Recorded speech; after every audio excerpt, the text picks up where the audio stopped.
We're back here with John Dupuy, author of Integral Recovery and recent master lecturer here at Cal Southern, and I'm Bob Weathers, curriculum developer here at Cal Southern. John, I wanted to ask you something that you mentioned in your lecture. Any comments that you would make on the relationship of integral recovery as a holistic approach with a map to treating addiction and the 12-step movement, the 12-step programs? Any comments about overlap, non-overlap, just any comments at all that could be really useful? Yeah. Well, as you know, I'm a great supporter and have great admiration for AA and 12 steps because since 1939, it was about the only thing that was out there. And the medical community didn't want to deal with addiction. It was just left to whoever wanted to do. And Dr. Bob, your namesake, anyway, Dr. Bob and Bill W. and the early founders of A got it going and got it rolling, and you know, they wrote the big book in 1939, and then they started in Ohio and California, started growing this worldwide movement that offered support, rules to live by, accountability, love, compassion, connection, and it really saved a lot of lives. Okay, lots of praise and respect for that, and I've worked it and I've been through it for years.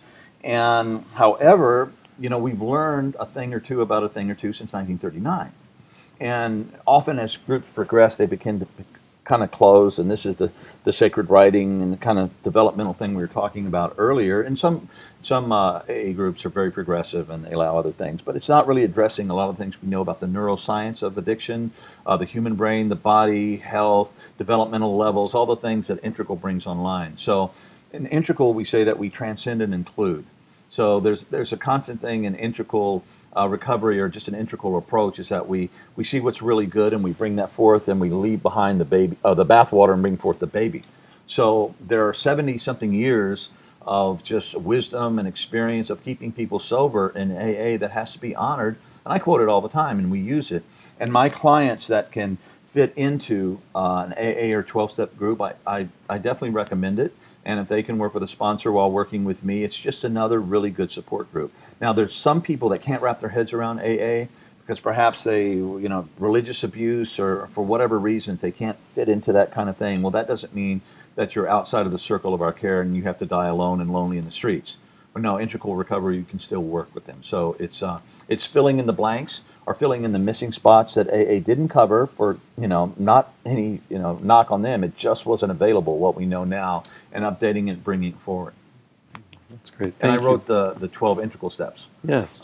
Which kind of follows it, but puts it in integral and kind of brings it more current. I'm glad you mentioned that. John's book, Integral Recovery, is available online through your site, integralrecovery.com. Yeah, Amazon. Amazon. You can also order it through Kindle. I have it on my Kindle. There you go. And in the back of it, he has his Integral 12 Steps as a complement to the AA 12 Steps. And I was kind of, when I wrote those, I said, can I do that? Is that like changing the sacred text? And then I realized, you know, there's so many versions of 12 Steps out there. I mean, there's hundreds of them. There's Native American 12 Steps, this, that, and the other, NA 12 Steps. So anyway, that's just a tradition of adapting it, which is very cool, I think.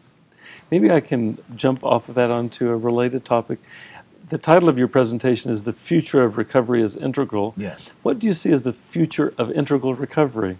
You know, hopefully it's going to catch on, because non-integral ways just don't work, okay? And we've been trying to combat drug addiction since, you know, Nixon in the 60s, the war on drugs, and a strictly law enforcement approach is what we did for you. Boy, that's worked. No, there's more addiction now than there ever has been, and it's spread all over the world, and our incessant craving for illegal substances in this country is bringing whole countries down.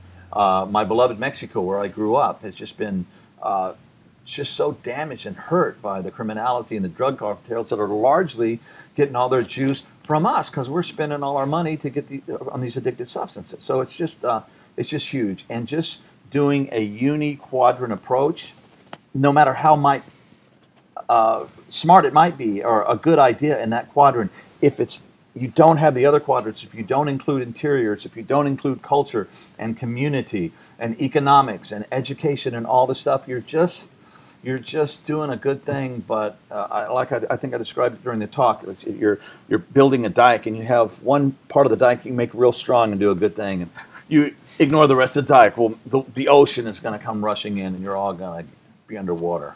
very shortly, or the disease of addiction will sweep us. So, you know, whether it's my version of integral or some other version, that's fine. I'm not trying to say, you know, I'm the only one who can think this way, but we have to develop ways that are more holistic in a real way, and not just not just kind of disorganized holism, the intuition that things kind of need to cover a bunch of things, but when we have an educated map and we see how it all fits together and how much of this and how much of that, and we start working with it, then you can really understand the problem in ways that were never possible before. And from that, as has been my work with developing the practice and treatment, find ways to combat this disease and this plague really much more successfully. Yeah, thank you, John. Did that answer the question? You did. Okay. A couple of thoughts came to my mind. I hope that today's presentation, which was viewed by people around the world and will be accessible in its archive form, will be part of spreading this good news. We had lunch today with somebody who locally is establishing an intensive outpatient with intentions of making available training positions for graduate level students in counseling, potentially even our students here at Cal Southern. That's another way, so that you have an integrally informed training center where students early in their careers are oriented to this whole model.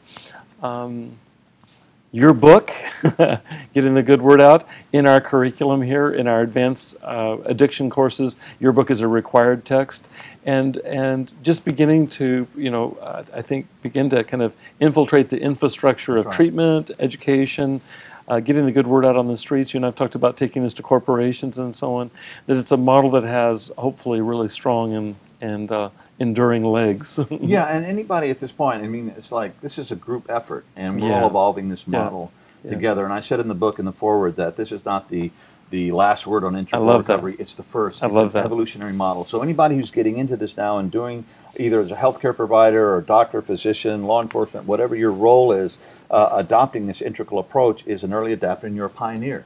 So really evolving this as we speak. And every time we talk about it and we work with, and every new client that I deal with, it just begins, this field that we're creating just gets more established, more beautiful, more functional. Yeah, makes me think just now of Integral Recovery Institute, which is an offshoot or a subsidiary of integralrecovery.com, but the institute that you and I have been involved in with Guy Dupuy and a team of people from around the world, is that the one unifying thread is that people resonate to the fullness of this model, that this wide spectrum, multi-perspectival approach to working with addiction and recovery is at last feeling like it's sufficient. And I think it's to get this word out there, because I have yet to run into anybody once familiar, including today, the people that were in this room, once they're familiarized with the model, there's a deep resonance. Look at lunchtime, where we have a business leader who says, that's the word he uses, says, I really resonate with this model. Anybody that knows addiction from the inside is going to feel the picture being filled out, I believe, by this model. Agree? Absolutely.